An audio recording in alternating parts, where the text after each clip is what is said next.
जी नाज़रीन, मैं अपनी टीम और स्टाफ के बिहाफ़ पे इस प्लेटफ़ॉर्म पे आपको खुशामदीद कहता हूँ। नाज़रीन, कोई कौम, मुल्क या ख़ानदान, इवन अफ़राद भी हैं, उनका पस मंज़र, उनकी ज़िंदगी का हम मताला करते हैं और उनकी जो अचीवमेंट्स हैं, उनकी कामयाबियाँ हैं ज़िंदगी में, उन्होंने जो एडवांसमेंट की होती हैं, दूसरे अफ़राद या दूसरी कौमें, दूसरे मुल्क भी उसी तरफ पेशरफ़्त करते हैं, उनकी कॉपी करते हैं और कोशिश करते हैं उसी तरह की वो अचीवमेंट करें, उन्हीं ऑब्जेक्टिव को वो हासिल करें जो बाकी कौमों और लोगों ने अचीव किए हैं। अमेरिका की जो हिस्ट्री पेश करने का हमने जो सिलसिला शुरू किया है, अमेरिकन इन्फॉर्मेशन या अमेरिकन पस मंज़र, उसकी तारीख़ आपके सामने पेश करने की एक जो सीरीज़ हमने स्टार्ट की है, इसका एम्बिशन, इसका ऑब्जेक्टिव भी यही है कि बाकी कौमें, बाकी ममालिक भी उन चीज़ों को, उन प्रोटोकॉल्स को, उन स्ट्रेटजीज़ को अडॉप्ट करें, जिनको अडॉप्ट करते हुए ये जो अमेरिका है वो दुनिया की सुपर पावर बना। अगरचे कई सारे ऐसे अनएथिकल टेक्निक्स भी अडॉप्ट हुई हैं यहाँ पे, जो मैं समझता हूँ कि उन्हें अवॉइड करना चाहिए।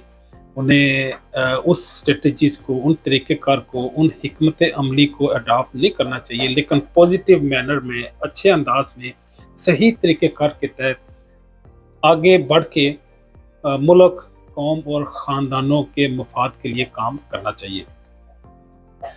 हमने आज अमेरिका की 1800 मतलब 1801 से लेके 1850 तक 50 साल तारीख आपके सामने पेश करने का फैसला किया है। इन्फॉर्मेशन मेरे सामने है, मेरी टीम ने मुझे यहाँ पे कंपाइल करके दी है।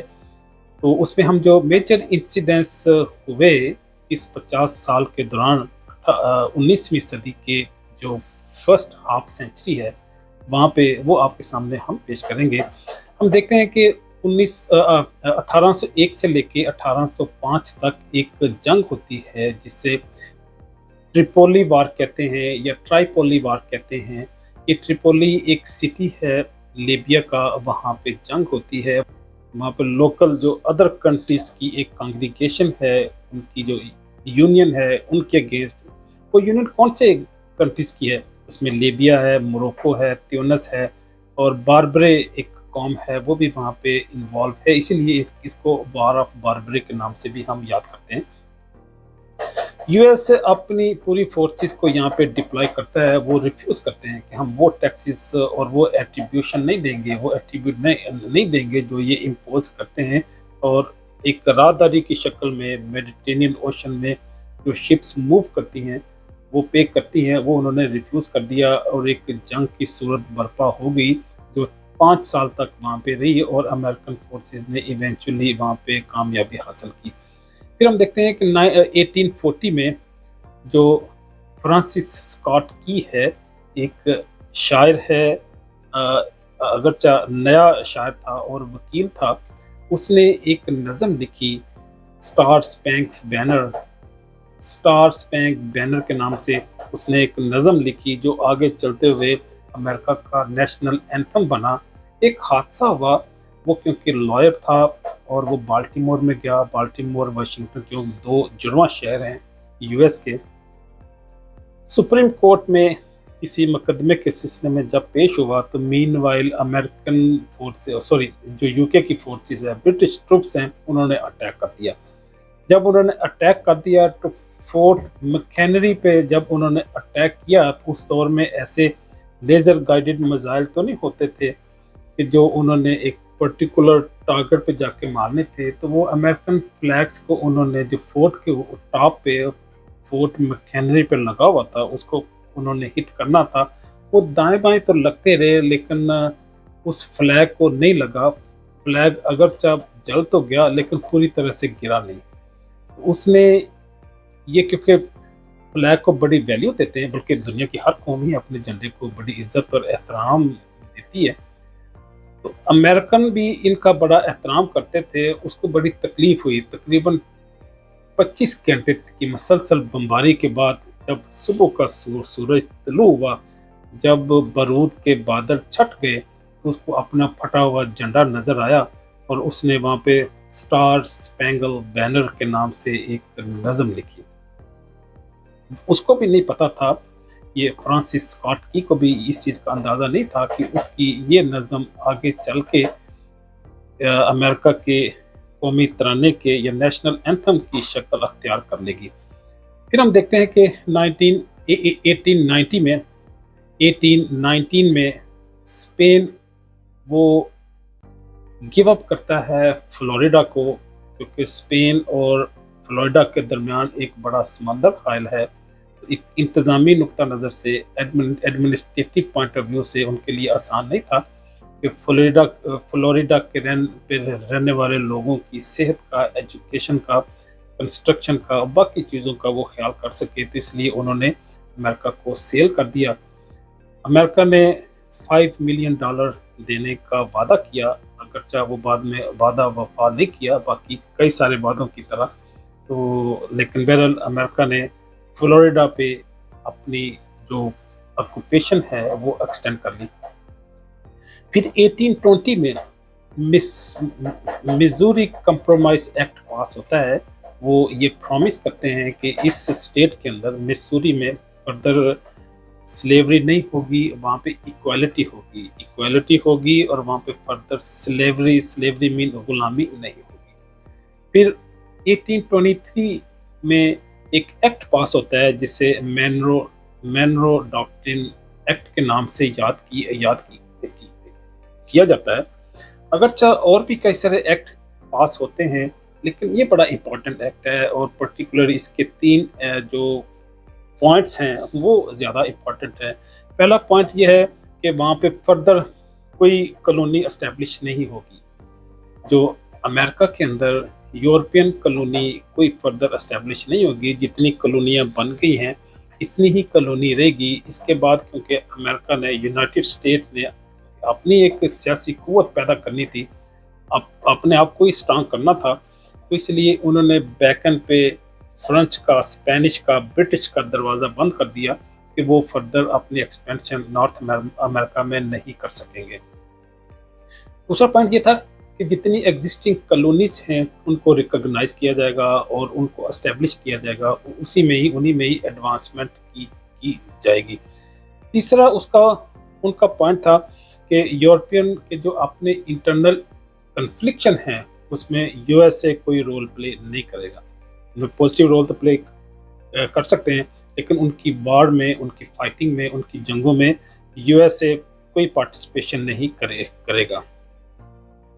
जो आखिरी पॉइंट था यह था कि वहाँ पे कोई इंटरफेरेंस भी नहीं होगी, कि किसी तरह की फिनेंशियल, इकोनॉमिकल, पर्टिकुलरली जो अस्करी और फौजी और मिलिट्री इंटरफेरेंस नहीं होगी। तो मैनरो डॉक्ट्रिन एक्ट के ये 4 मेजर पॉइंट थे, इसीलिए ये तारीख ने इसको अपने सीने में महफूज कर लिया, अपने दामन में महफूज कर लिया और आपके सामने मैंने ये पेश किया। आगे बढ़ते हैं। 1831 में एक बगावत होती है जिसे नेट टर्नर रिबिलियन कहते हैं। नेट टर्नर एक ब्लैक था, क्योंकि हम देखते हैं कि एक सदियों तक, साल तक जो वाइट नेशंस हैं और वाइट सुप्रीमेसी की जो आइडियोलॉजी यहाँ पे मौजूद है, वो अफ्रीका से गुलामों को हार्बर करते थे, वहाँ से लेके आते थे, अटलांटिक ओशन को पार करते हुए अमेरिका में डिप्लॉय करते थे। अमेरिका के जो फील्ड्स हैं, पर्टिकुलरली जो साउथ साइड की जितनी भी स्टेट्स हैं, वहाँ पे इन ब्लैक पॉपुलेशन को स्लेवरी के तौर पे सर्विसेज में, एग्रीकल्चर में डिप्लॉय करते थे।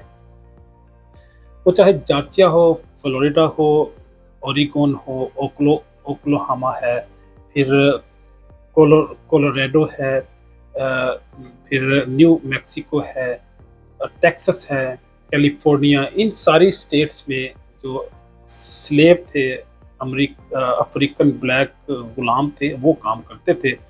आज भी अगर हम जाएं यहाँ पे लुजियाना में, इंडियाना में और इलिनॉइस में, हमें सफिशेंटली ब्लैक पॉपुलेशन नज़र आती है और उनके चेहरों से, उनकी बॉडी लैंग्वेज से हम ये असेस कर सकते हैं कि ये बेचारे सदियों के गुलाम थे। अगरचा American constitution, American bill of rights और अमेरिका में जो आजकल कल्चर है उसकी बुनियाद पे इन्हें काफ़ी सारे हकूक़ मिल गए हैं, लेकिन सदियों की गुलामी ने बहरहाल अपने आसार वहाँ पे छोड़े हुए हैं। जिस तरह इंडो पाक में पाकिस्तान, इंडिया, बांग्लादेश में टाई लगाना, पैंट शर्ट पहनना, अच्छी इंग्लिश बोलना एक स्टेटस सिंबल बन गया है। ये गुलामी की बेहतरीन मिसाल है। जिस तरह किसी दौर में पेरिस के अंदर अरबी बोलना एक स्टेटस सिंबल समझा जाता था, उस बंदे को बड़ा दाना आदमी समझा जाता था।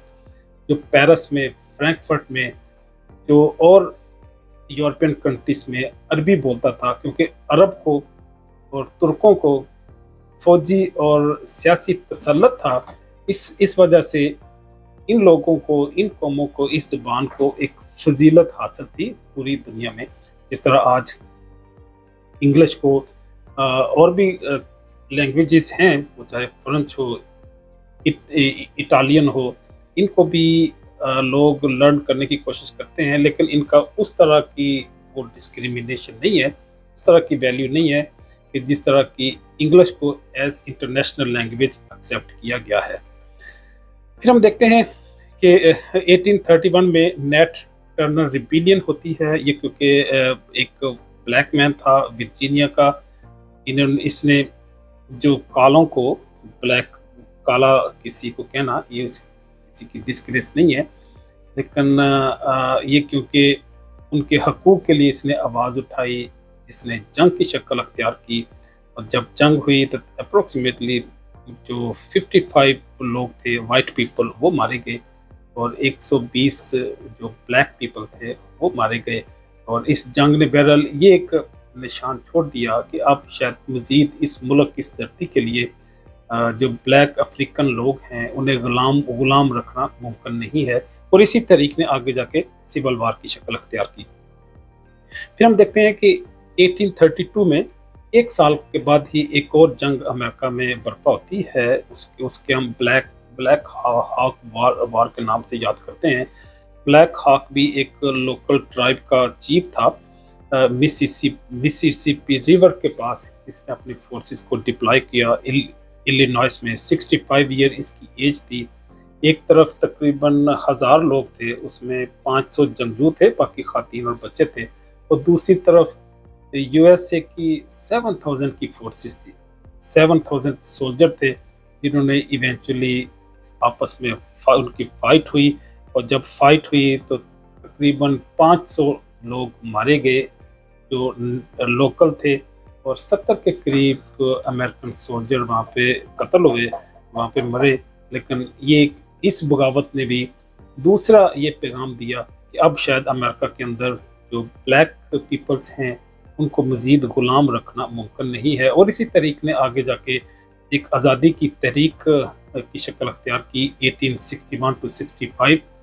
इब्राहम लिंकन की क़यादत में फिर सिविल वार जब बर्पा हुई तो इवेंचुअली स्लेवरी को हमेशा के लिए ख़त्म कर दिया गया अमेरिका के अंदर। अगरचा इससे पहले इस्लाम तो खैर इस चीज़ का कायल ही नहीं है। हम तो लोगों की बराबरी की सतह पे लोगों को देखते हैं कि वजअलनाकुम शुऊबन व क़बाइल लिताअराफ़ू इन्न अक्रमकुम इंदल्लाहि अत्क़ाकुम।